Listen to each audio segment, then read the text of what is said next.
This is the Compass Podcast, where we disrupt the everyday with glimpses of the divine.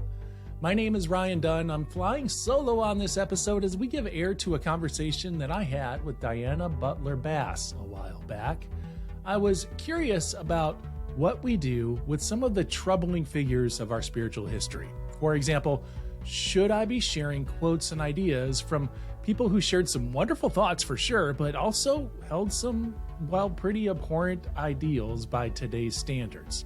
On this episode of Compass, we explore the question of how communities can recognize when we need to cancel or reframe historical legacies to call forth a new moral commitment while reflecting on the mistakes of the past.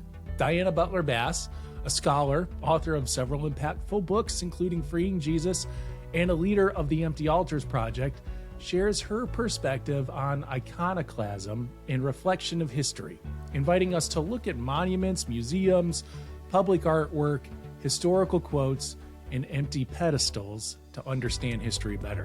We dive into nuanced approaches to historical figures and explore when iconoclasm is necessary to ensure justice. We also discuss the dissonance between someone's teachings and actions, and how to discern whether their sinful actions might negate their positive contributions. So join us for a thought-provoking conversation on historical revision and reflection that highlights the importance of deep discernment discussions.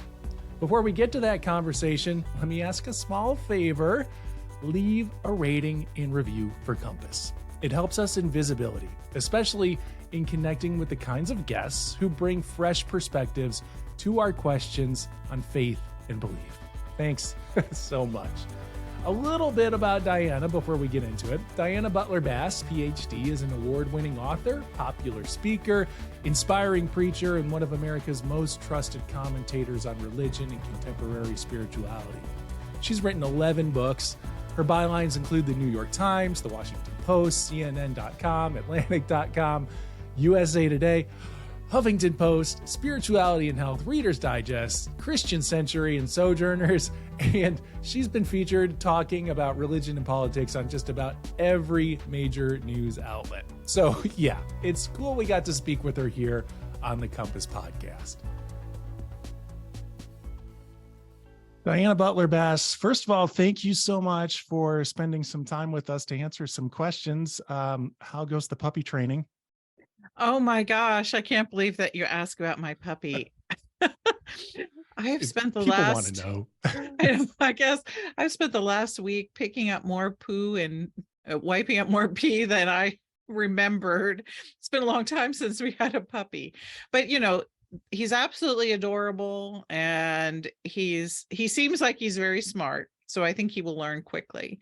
It's good to have a dog in the house again. We lost our beloved dog in December, who had been with our family for 12 and a half years. And so we had said, no, that's it. That's, we're not going to have another dog. And within 3 weeks, my husband said, do you think we could find a puppy? So we have a new puppy, and his name is Padraig, and we call him Paddy, and he's a Irish dog. So Padraig works, a Glen of Emall Terrier. Okay. And does that name have anything to do with the saints of the past, say a Saint Padraig? Well, it's Padraig is the Irish form of Patrick. So we call him St. Patrick. They call him Padraig.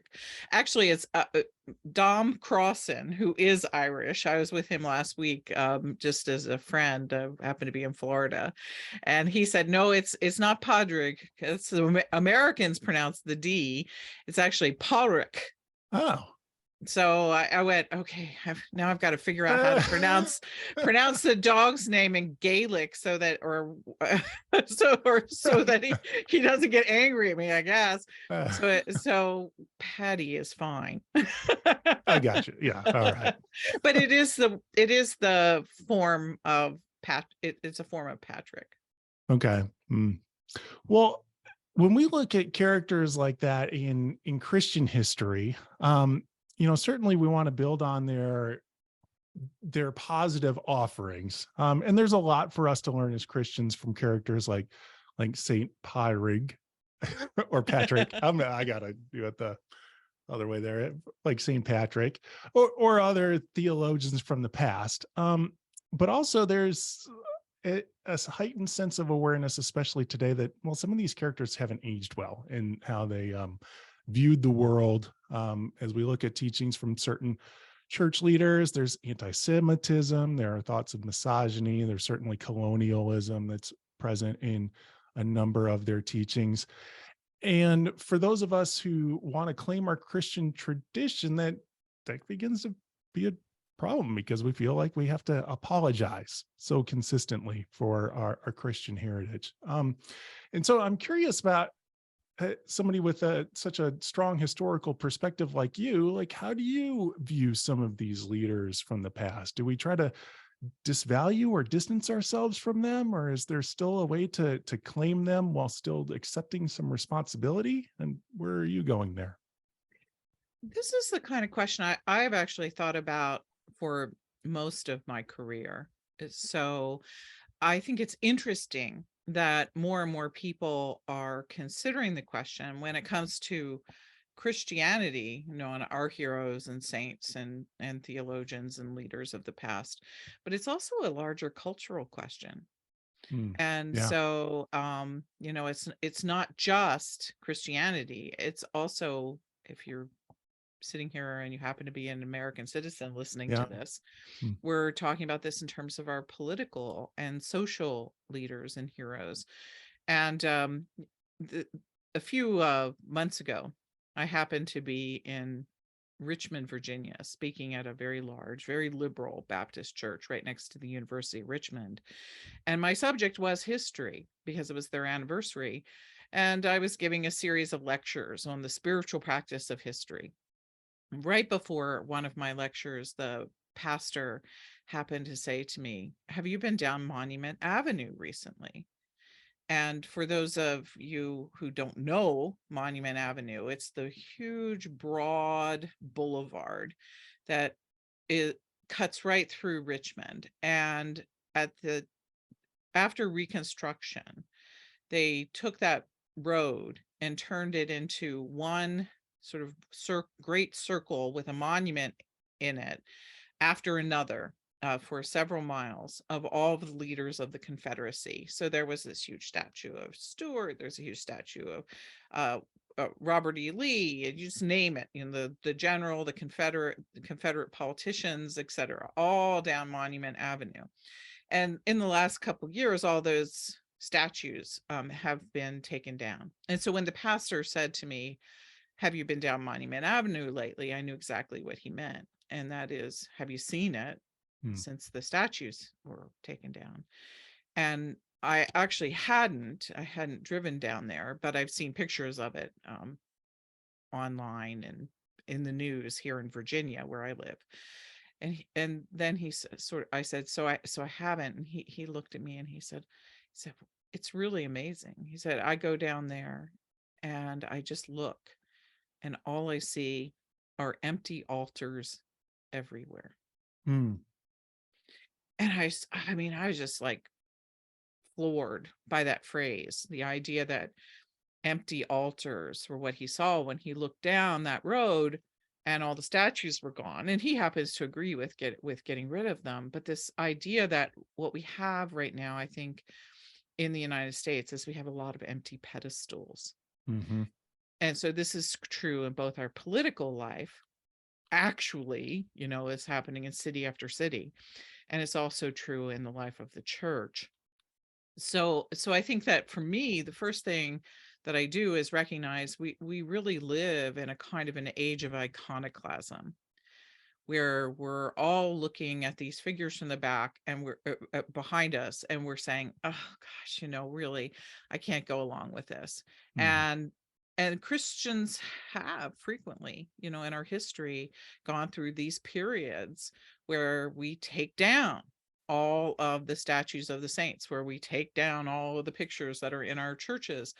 And so often that is accompanied by sort of radical reformations and rethinking and new kinds of social, political, spiritual movements that are roiling through the church and through society. So I think that that's kind of the time we live in, and I think that's interesting. And because I never expected to live in a time of iconoclasm. I grew up in the I grew up in the 60s, but I was born in the very, very, very tail end of the 1950s. And when I was growing up, we began to have the royal of the we had the royal of the 60s, but there were still so many people around who were just so deeply attached to very traditional ways that the stories in the church and the stories of American heroes were taught, that the iconoclasm wasn't as dramatic, I think, as it is now. So it's a strange time to be a historian, and recognize that there are so many people who are anxious to rip down all of the statues one way or the other. And then there are these other people who are really interested in just sort of going back to very romanticized views of what those figures meant, and that we're having a lot of conflict within institutions, political and ecclesiastical institutions, about that. I'm not sure that answers your question, but I wanted to put that context out there because I think it's really important for us to recognize it's not just, oh, Augustine is, had a mistress or concubine, really, that he didn't name. And, Augustine was a terrible misogynist and, and a thief and a whole bunch of other stuff on top of it.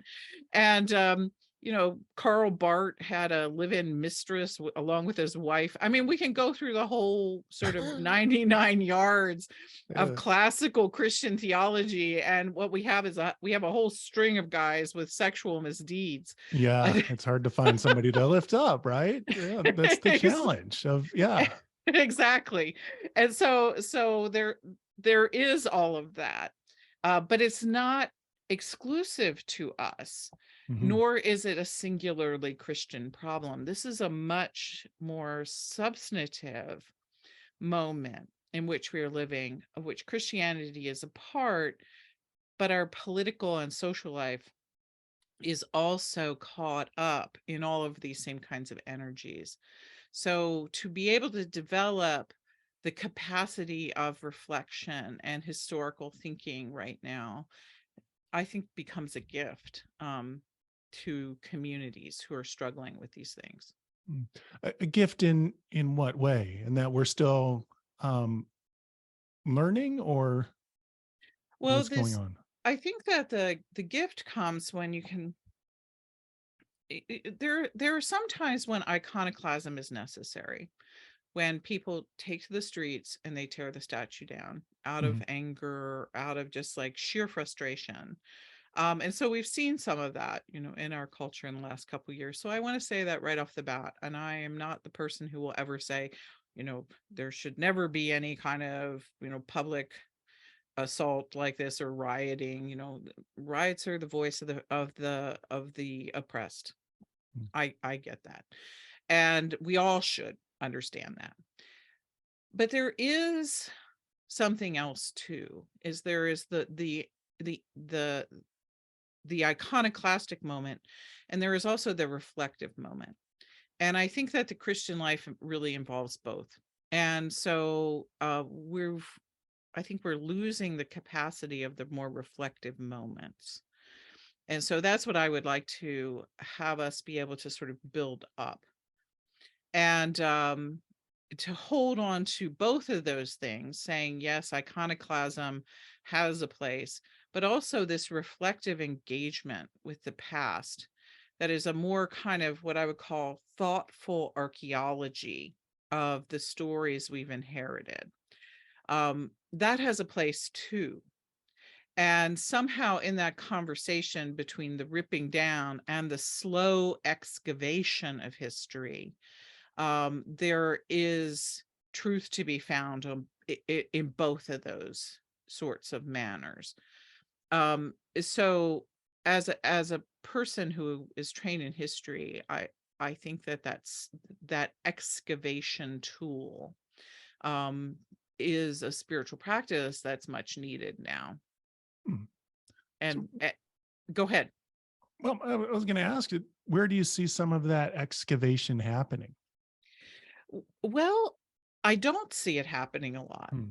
I see a lot of people either screaming, let's take this down.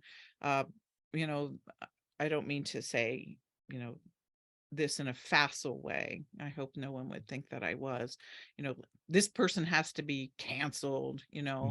um, we can't ever quote this person again, or what have you.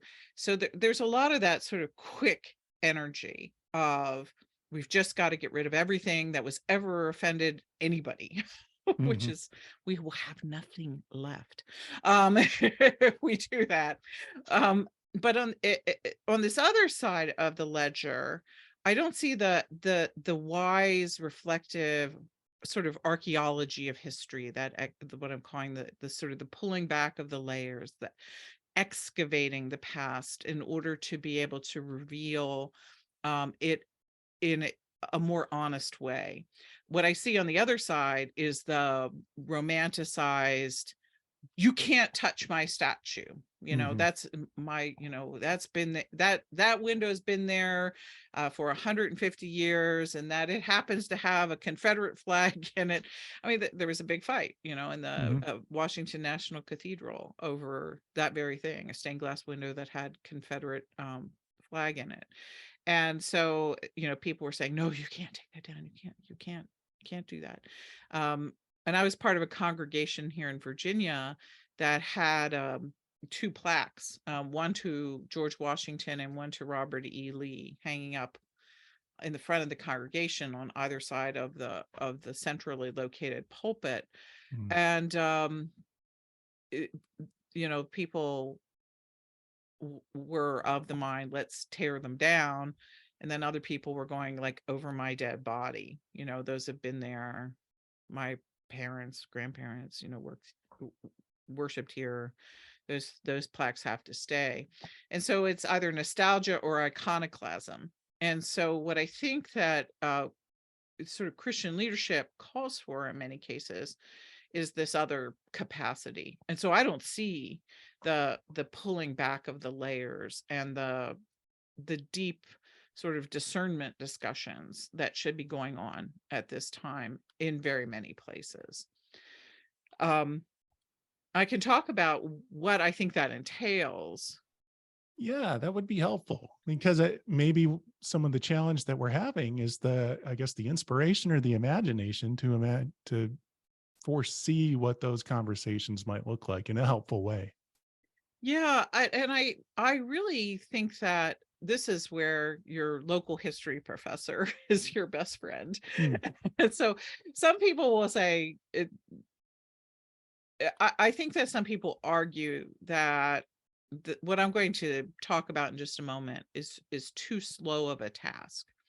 And I don't think it is a slow task. I think it's a deliberate task to get you further down the road than you might otherwise get with simply taking down the statues. And like I said, there are times when just removal is what is necessary for the sake of justice, for the sake of love, whatever. And these are things that have to be discerned in community. But when I taught history, um, I would teach my students sort of what I would call three lenses by which they should look at the past. And the first lens is, how is this person evaluated on the standards of their own time? And so that means you have to learn something about Hmm. that person, what they thought, and what they contributed, and what the context was. And then secondly, so that's the past lens, the person, the movement, or the thought in context, and evaluating it in its own context. The second one is, what does that person's thought mean today for us? So there's the past lens, and then there's the present lens. And that could be the same thing, basically the wisdom of that person in their own context still functions in a very meaningful way for us today. Or we could feel some awkwardness or angularity or even anger about what that person in their context thought today. And we could say, well, we just can't go along with that, or we have to somehow reject this part of a person's thought and keep this other part here. So that takes real, what I would call a fine capacity of historical reflection and revision. And that's, history is always about revision. We are always revising how we understand the past.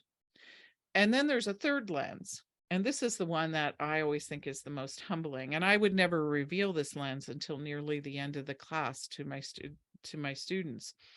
The third lens is, what will the people who live 100 years from now think about us? And so you put this futurist frame on it.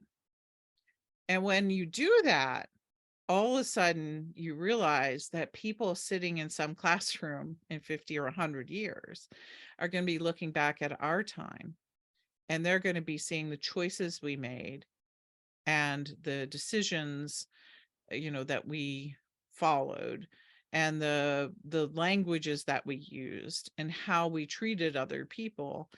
And they're either going to be looking at us and saying, oh my gosh, those people were heroic, or they're going to be looking at us and saying, what were they thinking? Yeah, what a deplorable. Well, that's right. What a deplorable generation of human beings they were. And so what that does is that brings us to the fact that ultimately our lives are responsive to the concerns of several generations in the future, and to be able to be aware of our own situatedness within a cultural context. And that really humbles good students, and it should humble all of us. And it also gives us I think, a deeper sense of empathy, because in the same way, say, George Washington could never imagine a person sitting in the year 2023 looking back and criticizing him rightly for slave owning and for violence against Native peoples.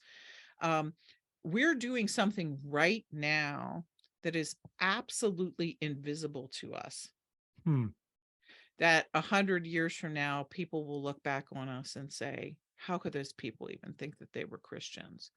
That they were immoral degenerates. I mean, that's literally what people will be saying. And so it's like, oh my gosh, do I want to be judged, in the same way, like right now, I'm just dismissing whoever it is from the past. And the truth of it is that none of us do. And so there are those three lenses. And that's the approach when I was teaching church history that I would always bring to the students.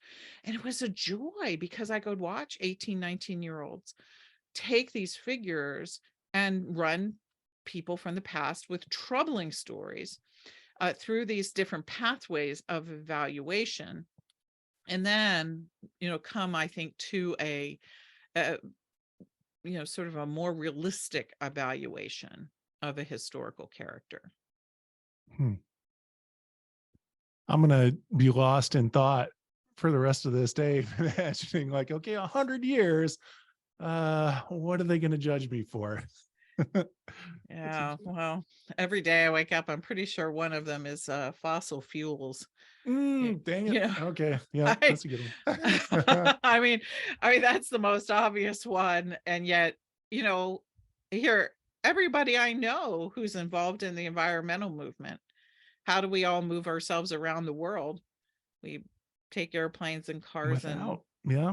Mm-hmm. and we're not walking or taking horses to the conferences that we're attending to try to work on issues of fossil fuels and climate change. And so, people are going to look at that and say, and the evaluation of that from those people in the future towards us, I'm pretty sure will be almost identical to the evaluation that people now have to Thomas Jefferson holding slaves. Hmm. Okay. And that's really, I mean, that's the moment where history, to me, becomes sort of a moral calling. Is what do you do then? It's like Thomas Jefferson preaching about liberty, writing so beautifully about liberty, being a man, 18th century man, dedicated really to the ideas and ideals of liberty. And then he's holding people in bondage. How is that any different than me driving my car around every day and all the time saying, I want to get rid of fossil fuels and I want the planet to be whole and healed for future generations? There's a kind of an absolute incongruity and hypocrisy there. And yet what you know is, well, how else are we going to get around? Yeah. Well, yeah, it's a necessity to be active in the world today, right? Like we could make the moral choice to not utilize fossil fuels, but that's such a setting apart. And this isn't to be apologetic for, For Thomas Jefferson and right. slavery, correct. But That's to say exactly that, right. to be active in our world, even to make the case that to be advocates for, in your example, phasing out fossil fuels, we still kind of have to use it. So Yeah, and so I think that a good example of this actually, Jefferson is a really interesting example, obviously, because he and Washington are really contended figures. It in effect is much easier, and I know we're not talking about like Christian saints at this point, but all of these people claimed some acquaintance with and or actually understood themselves to be Christian in some way, shape or form.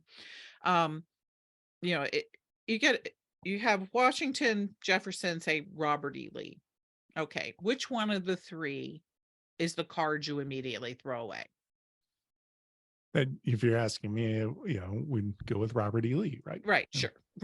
Most people Lee, probably would, I think. yeah, I do live in Alexandria, Virginia, where Robert E. Lee is from. But all these guys were actually from the neighborhood. And but yeah, that's right. And because we've made some sort of moral evaluation that most Americans have made, and that is that Robert E. Lee clearly violated some stance of morality on the standards of his own time, on the standards of our time, and on the standards of the future, all of which are offensive. And so out goes the Robert E. Lee card. But then you got Washington and Jefferson. And what do? One of the most interesting exhibits at the Smithsonian's Institutions Museum of African American History is an exhibit called The Paradox of Liberty. And you walk into this section of the museum, and there's this gigantic statue of Thomas Jefferson. And you think to yourself, what the heck? Why is he here? Yeah. Why is Thomas Jefferson in the African American History Museum? And behind him, there's on the wall are the words of the Declaration of Independence. It's just beautiful. It's just what you expect. All those beautiful words about liberty, Thomas Jefferson. But between the statue of Jefferson and the words on the wall, there are bricks. There's kind of a brick wall that's sort of built there. So you can see the wall behind him, but you also see these bricks. And on the bricks are the names of all the people he held in slavery. Hmm. And so in that case, see, I think that is a really interesting use of history, is that on one hand, you are holding up what is really worthy to be held up of the aspirational. of Thomas Jefferson. And we wouldn't have America without those words. We wouldn't have this nation without those words. And so in effect, you're saying, this is a great man with these great ideas, and we're grateful. But then those bricks between, you don't even have to say that there was a hypocrisy involved. You just see those names of the people held in slavery.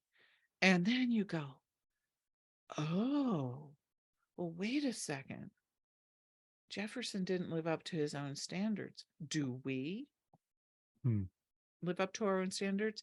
And so, see, that to me is an amazing use of someone like Jefferson, is that you are not taking away the genuine good that this person contributed to the world, yet you are providing a sort of an alternate frame around it that says, yes, but, and then invites people into that deeper question. And so in that way, I would never want to get rid of any statue of Thomas Jefferson, because that's the Jeffersonian question.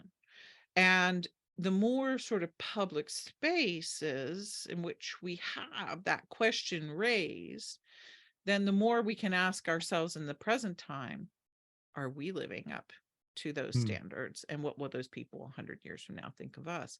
And so see, that's a whole different kettle of fish than having Robert E. Lee on a horse charging down Monument Avenue in Richmond, Virginia, going after the Yankees. But so see, that's that finer edge. And there are some people who probably walk into the African American History Museum and say, what the heck is Jefferson doing here? Take him out of here, get him out of here. I'm out. But no, Jefferson serves an amazing purpose in that space. And so that's what I'm talking about here. And the question is, do we have the capability as a people to be able to know when the statue has to go off of the pedestal in Monument Avenue, and when you reframe particular kinds of public figures to tell this story with more depth and insight that calls forth a new moral commitment on the part of a community. And so I think that Jefferson and Washington work in that second capacity much better than someone obviously like Lee or Jefferson Davis. The Confederacy to me is a fairly easy example, even though my family were basically Southerners. My husband's ancestors served all in the Confederate Army, and one of them was actually the young man who carried around Robert E. Lee's arms, his swords and stuff, during the whole of the war, and went with Lee to Washington College after the war was over, and basically just was his servant for the rest of his life. And my husband's attitude every time one of these Lee statues comes up is he says, just take the damn statues down.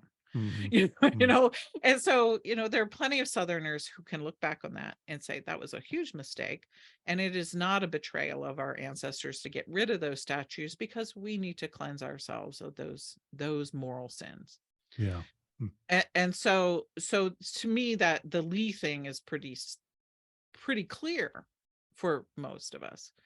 And I do think that that Washington and Jefferson can be equally as clear, because they become kind of the models of conscience that that white people specifically should be able to have in order to reflect on the mistakes of our past. So it's, Okay. instead of exiling them from history, they become a mirror for us. So that's kind of the way that these questions can work. And you're doing quite a bit of work right now in iconoclasm. Iconoclasm. Ism, and we'll muddle through that one, and I'll pronounce it like right later on. Anyways, and you're doing that within the lens of faith. Do you have a kind of yardstick within the faith tradition where we might hold people up to say, I mean, at least a working yardstick for you, in which we say, well, this is the point at which we need to set this person aside or not? Yeah, I think I understand where those lines are for myself, and where Okay. I'm uncomfortable with them. We could use a more contemporary example than say these three figures. We could use John Howard Yoder, Okay. who was a Mennonite theologian who wrote an amazing book called The Politics of Jesus in, I believe, 1972. And The Politics of Jesus was an enormously influential book that influenced the founding of Sojourners magazine, and sort of all of progressive Christianity was reshaped by the way that Yoder framed up Jesus politics through the lenses of radical Anabaptist thought. And Yoder actually was, I believe, one of Stanley Hauerwas's professors, at least a friend of his, when Hauerwas was a student. And so Yoder had enormous influence in academia and enormous influence in seeing Jesus not as a sort of figure of empire, but as a countercultural figure questioning empire and helping us to understand that political framework of the New Testament in ways probably nobody else did in the 20th century. Well, I don't know what year it was. It was about 1990, maybe 1985, someplace right in there. People started telling these stories, about him. At first, it was just a rumor or two about women who said that they had been sexually abused by him when he was their professor. And as it sort of all tumbled out, there were more than 50 credible accusations against Yoder. And the school where he taught this is a whole different day and age. The school that he had taught at literally had covered them all up because Yoder's international sort of profile as an Anabaptist theologian was so significant that they felt they couldn't let this horrible sort of character defining stuff get into public. And so they kept silencing the women by whatever means they could. Well, eventually there were just too many, and it all broke loose. And when it did, he was brought up for all kinds of university trial and denominational, and so much of it was all true. And it was just terrible. And this was a case where a person had literally made his career talking about how the whole life and message of Jesus is about peacemaking and nonviolence and equality between people. And yet the theologian who had written all of that was conducting this sexual violence in his own intimate sphere. Yeah. Now, to me, I'm sorry. That is so, that's the Robert E. Lee moment. I mean, that is so unacceptable, where what the person was, it was an exact contradiction of everything that he taught on one hand to be true, and he was yet doing it in his own life. But because he was doing it to women, it didn't count somehow in his moral universe until it did. And so that disjunction is so extraordinary that as a young professor, I took his book out of class. I mean, I was not going to expose my students to it. I found a different book, a substitute book. And, I still have somewhere in this office over there, I think, The Politics of Jesus on my shelf. I go back and I look at it occasionally. It's a brilliant book. And I would never, never, never, never, never use it with students. And I'm not the only person to make that decision. Pretty much everyone I know who teaches theology would never put Yoder anywhere on a syllabus. And so that's one of those things that's really clear cut. Yeah. And so then you ask yourself, what are there other cases of that? And we have a recent one. We have the Jean Vanier situation with L'Arche community, whereas again, it's a person who is fighting for the rights of disabled peoples, and yet on the other hand, he is abusing people. And so are you actually an activist for those who have disabilities, or are you inflicting harm on people who have little power? And again, that's one of those things that is just so there's so much dissonance that I think that a lot of people who had loved Vanier and his work are saying, no. And that's the clear line. When the dissonance is extraordinary between the message and the sinful mistakes. And clearly in both of these cases, these were things that these men were trying to hide because they knew that these two things did not line up. So that's where you definitely say, I'm sorry.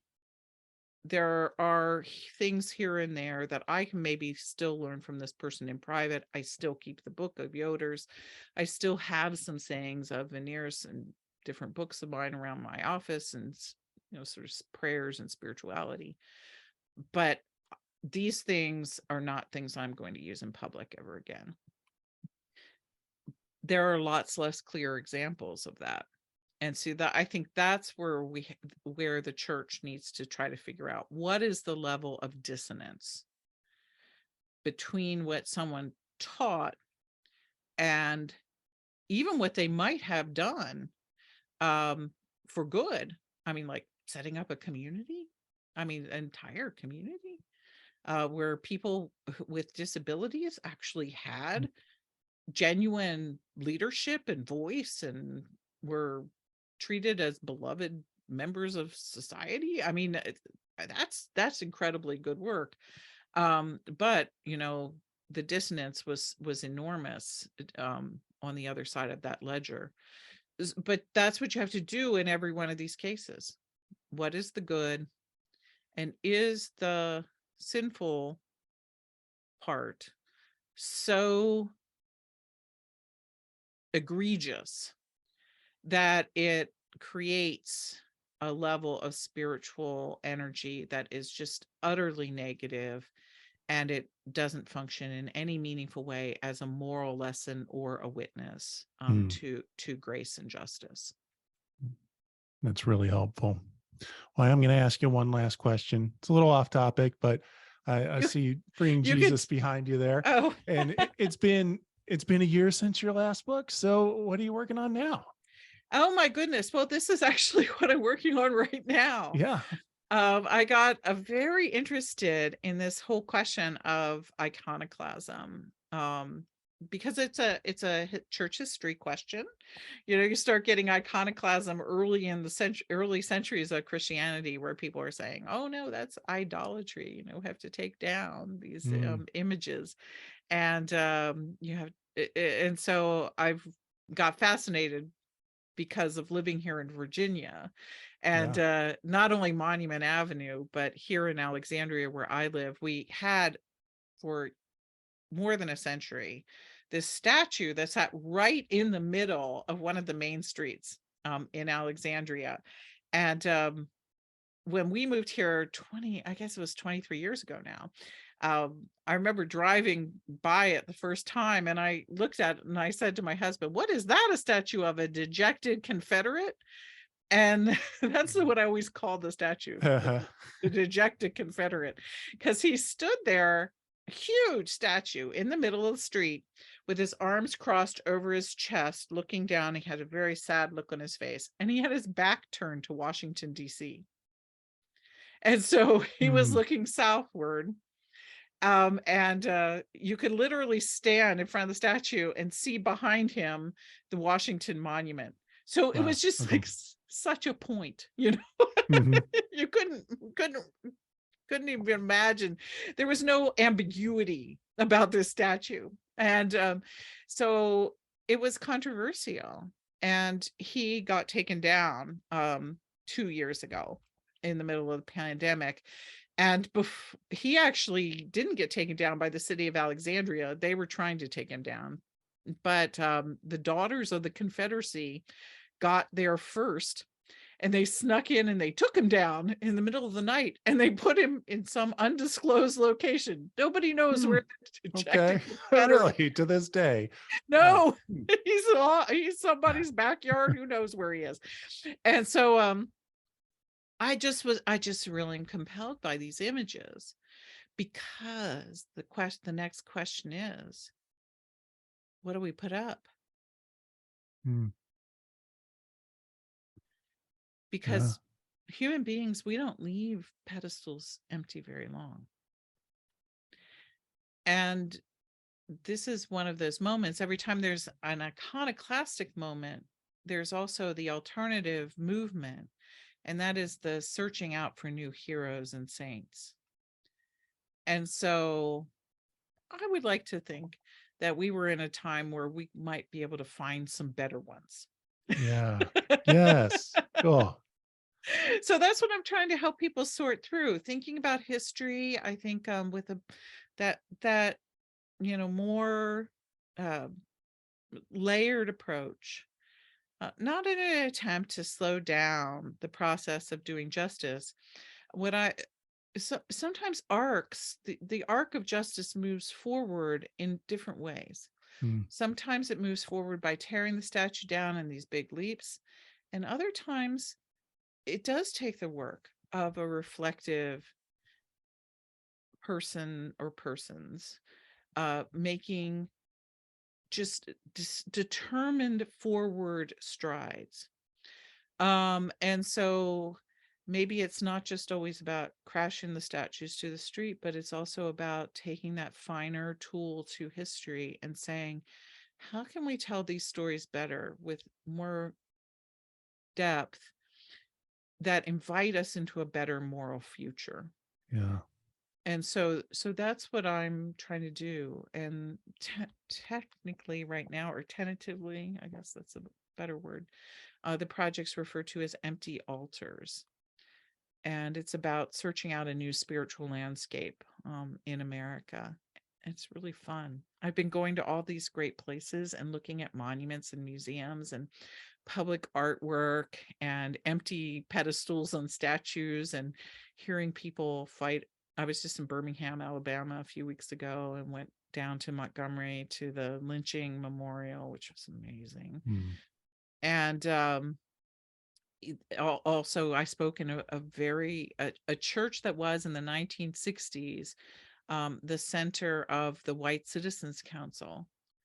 And there were people who were in that church whose ancestors, usually their parents, in some cases their grandparents, were, deeply involved in racist opposition to the civil rights movement. And that congregation is in a very, very different place now. And I talked about this subject, about conflicted family histories and the removal of monuments.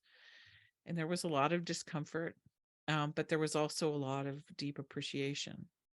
And so I think that we live in a time when people who have a lot of, I think, more well-meaning moral people understand the problems with some of those heroes of the past, and I think would like to make good, wiser decisions about how to share history with their communities and their children and grandchildren going forward. And there's some of it we just let go of. And then there's some of it we put new frames around. And there's some of it we're going to have to discover for the first time. Well, thank you for the work you're doing, and thank you for being so generous with your time. I really appreciate it. Thank you for asking these great questions, Ryan. These are important questions. Thank you for sharing. Tough questions handled with a lot of grace and thought. Thanks to Diana Butler Bass. The Compass Podcast is brought to you by United Methodist Communications. If Compass is meaningful for you, then check out another episode. Episode 108 with John Blake is a fantastic episode with some great stories and more thoughtful responses to difficult questions. We also addressed some really similar questions in episode 91 with Brian McLaren. While you're listening, hey, again, leave a rating and/or a review, and we'll be back with a new episode in 2 weeks. So we'll chat at you then. Peace.